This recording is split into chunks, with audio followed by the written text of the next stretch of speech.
सभी विद्यार्थियों का पुनः आपके अपने इस YouTube चैनल में बहुत बहुत स्वागत है। प्यारे बच्चों, आज हम बोर्ड परीक्षा के पेपर में जो महत्वपूर्ण प्रश्न पूछा जाता है उस पर बात करेंगे। जी हाँ, मैं बात कर रहा हूँ अपठित गद्यांश और या फिर काव्यांश। वीडियो शुरू से अंत तक देखना है। अपठित गद्यांश या काव्यांश को कैसे हल करें इसके बारे में हम बात करेंगे। ये प्रश्न जितना सरल लगता है उतना सरल वास्तव में ये है नहीं, क्योंकि इसमें 6+6 अंक तो आपके हिंदी अनिवार्य में पूछे जाएंगे और 6+6 अंक आपके जो ऐच्छिक हिंदी है, हिंदी साहित्य, उसमें पूछे जाएंगे। यानी कहने का मतलब 12 नंबर का मैटर अनिवार्य हिंदी में है और 12 नंबर का मैटर ही आपके हिंदी साहित्य में। तो एक तरह से बहुत महत्वपूर्ण ये टॉपिक है। अगर आपको वास्तव में पूरे में से पूरे अंक लाना है तो इस वीडियो को आपको देखना चाहिए। अपठित गद्यांश या काव्यांश, सबसे पहले हम जान लेते हैं कि अपठित गद्यांश और काव्यांश है क्या। देखिए, ये अपठित का मतलब क्या हो रहा है यहाँ,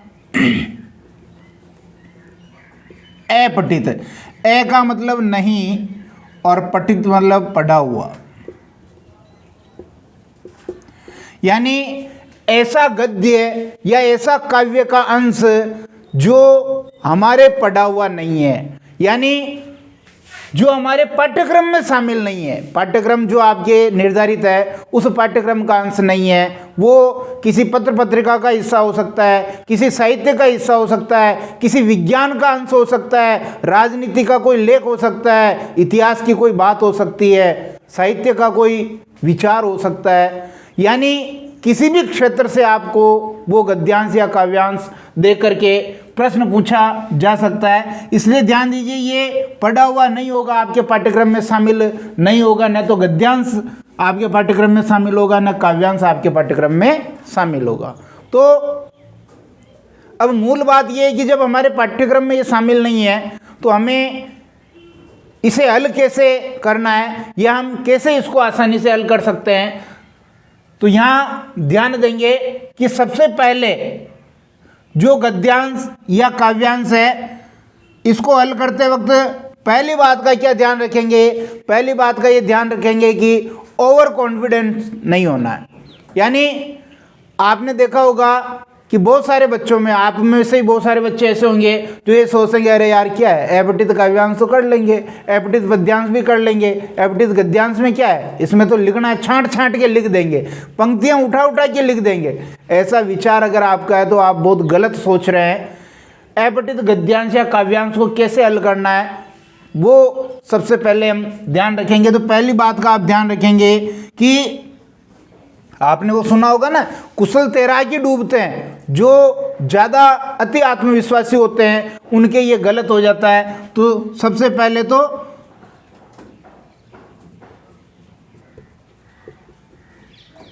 अति आत्मविश्वास घातक है। यानी ज़्यादा आत्मविश्वासी होकर के इसको हल नहीं करना है। सरल है लेकिन फिर भी ये आपके नंबर कटवा सकता है। आपका उद्देश्य होना चाहिए पूरे में से पूरे, 6 में से 6 और 6 में से 6। तो अति आत्मविश्वास घातक है, यानी आसानी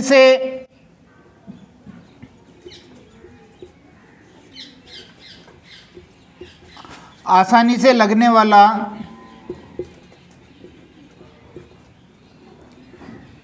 गद्यांश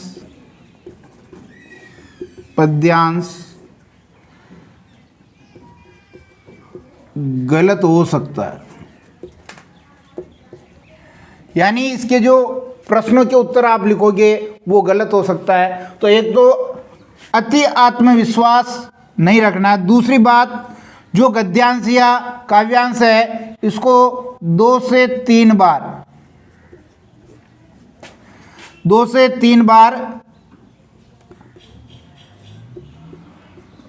गंभीरता से धैर्यपूर्वक पढ़ें। जो भी काव्यांश या गद्यांश है, बिल्कुल आप धैर्य धारण करके गंभीरता पूर्वक उसको 2 से 3 बार पढ़ें, क्योंकि है ही वो अपठित है, तो कोई गारंटी नहीं है कि आपको एक बार पढ़ने पे ही उसका अर्थ आ जाएगा। इसलिए आप क्या करें, 2 से 3 बार उसको धैर्यपूर्वक पढ़ें। फिर क्या करें,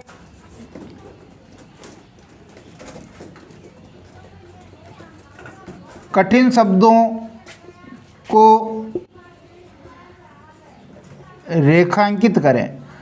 जो भी कठिन शब्द हैं उनको आप अंडरलाइन करें, क्योंकि हो सकता है वो कठिन शब्द आपके ध्यान में नहीं हो, आपकी वोकेबलरी में नहीं हो, आपको समझ में नहीं आएगा, तो आप क्या करें, उनको रेखांकित करें और उस पंक्ति के संदर्भ से, यानी संदर्भ से आप उसका अर्थ लाने की कोशिश करें, संदर्भ से अर्थ प्राप्त करें। जो भी उस पंक्ति के संदर्भ में जो बात कही जा रही है, उस कठिन शब्द का उसके पंक्ति में प्रयोग करते हुए उसका जो है अर्थ निकालने की कोशिश करें। और सारे कठिन शब्दों के अर्थ आप निकाल लेंगे ये कोई ज़रूरी नहीं है, ये कोई गारंटी भी नहीं है। बहुत सारे ऐसे कठिन शब्द होंगे जो हो सकता है उनके अर्थ आपको अंत तक भी नहीं आए। नहीं आए तो घबराना नहीं है, नहीं आएंगे तो नहीं आएंगे, क्या करें।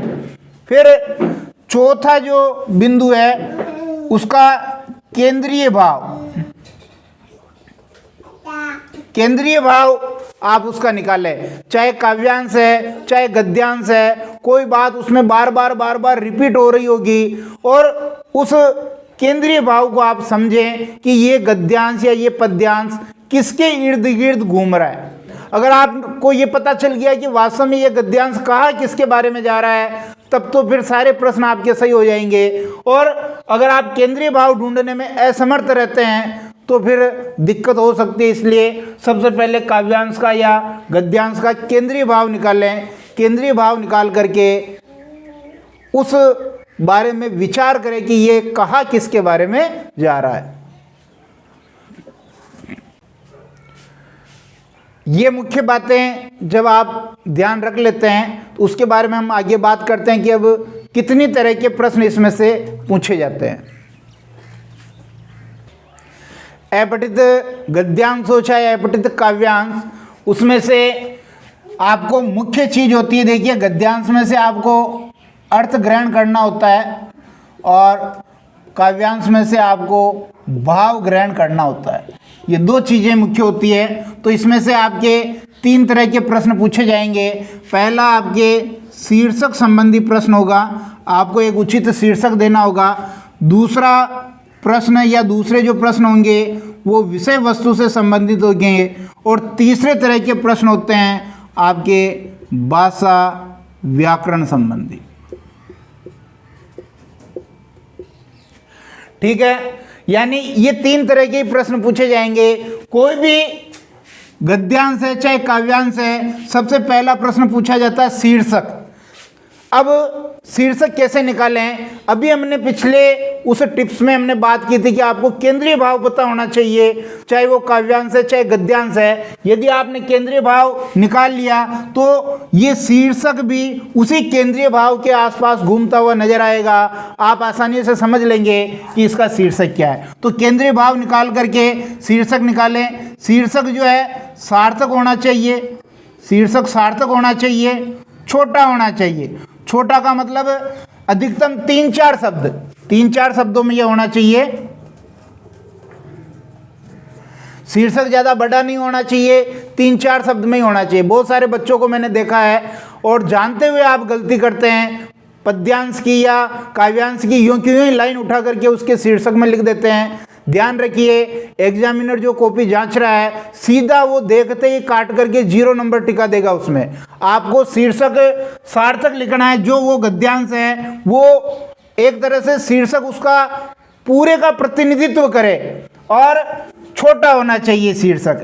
अब चूंकि आपको ये भी जानकारी होनी चाहिए कि अभी माध्यमिक शिक्षा बोर्ड राजस्थान अजमेर ने जो ये गद्यांश और पद्यांश है इनमें ऑब्जेक्टिव टाइप प्रश्न कर दिए हैं। तो ऑब्जेक्टिव टाइप प्रश्न कर दिए तो वो बहुत बड़ी समस्या कर दी। बड़ी समस्या ये कर दी है कि अब आपको शीर्षक 4 में से एक छांटना है। तो छांटने में क्या है, जैसे अभी मैंने कुछ गद्यांश देखे हैं, वो पूरा गद्यांश है समय के बारे में। आपने देख लिया कि वाह चलो समय के बारे में। अब पहला जो ऑप्शन है वो कह रहा है कि समय का महत्व, दूसरा कह रहा है विद्यार्थी जीवन में समय का महत्व, तीसरा कह रहा है मनुष्य के जीवन में समय का महत्व, चौथा कह रहा है मनुष्य का समय का दुरुपयोग। अब चारों ऑप्शन में समय आ रहा है और आपने अगर गलती से 4 ऑप्शन नहीं पढ़े तो वहां गलती कर देंगे, इसलिए चारों विकल्प पढ़ें, चारों विकल्प पढ़ें। चारों विकल्प यदि आप पढ़ेंगे तो हो सकता है कि आप अगर सही उत्तर नहीं ढूंढ पा रहे तो एक बार पुनः वापस गद्यांश को पढ़ेंगे और जांचेंगे कि वास्तव में समय का महत्व है कि विद्यार्थी जीवन में समय का महत्व है, या और कोई भी हो सकता है। तो चारों विकल्प पढ़ना जरूरी है।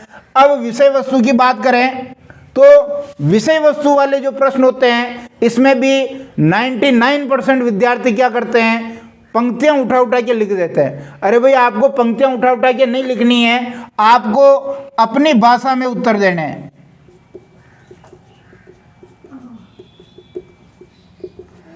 अपनी भाषा में उत्तर देना है, यानी कहने का मतलब ये है कि जो भी पंक्ति गद्यांश में है या जो भी पंक्ति पद्यांश में है उसको देख लें और उसका क्या उत्तर बन रहा है, वो उत्तर वही होना चाहिए लेकिन भाषा अपनी होनी चाहिए।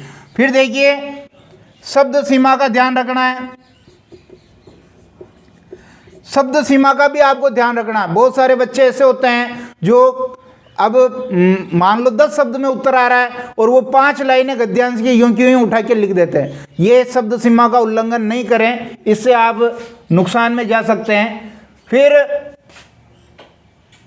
इसके बाद देखिए, जो इन्वर्टेड कोमा होता है, इस तरह का इन्वर्टेड कोमा में कोई पंक्ति होती है, उस इन्वर्टेड कोमा की पंक्ति को यूं का यूं ही नहीं लिखना है, उसको अपने भाषा में ही लिखना है। और काव्यांश में सबसे ज़्यादा गलतियां करते हो, क्योंकि काव्यांश में तुम्हें पता नहीं चलता है कि इसका अर्थ क्या है। तो जो भी अर्थ आपको समझ में आया है उसी हिसाब से उसका अर्थ लिखें। फिर भाषा व्याकरण, तो तीसरे तरह का जो प्रश्न होता है वो भाषा व्याकरण को लेकर के होता है, जिसमें आपके सारे जितने भी भाषा और व्याकरण के जितने भी प्रश्न बन सकते हैं, चाहे वो आपके प्रत्यय का हो, चाहे उपसर्ग का हो, चाहे संधि का हो, चाहे समास का हो, चाहे कठिन शब्द का हो, लोकोक्ति का हो, मुहावरे का हो, किसी भी दृष्टि से वो व्याकरण का प्रश्न हो सकता है। समानार्थी हो, विलोम हो, पर्यायवाची हो, ये सारे के सारे आपके व्याकरण संबंधी प्रश्न होते हैं और इनका संबंध आपकी वोकैबुलरी से होता है। अगर आपने वो पहले कहीं पढ़ रखा होगा तो वो आपको आसानी से समझ में आ जाएगा।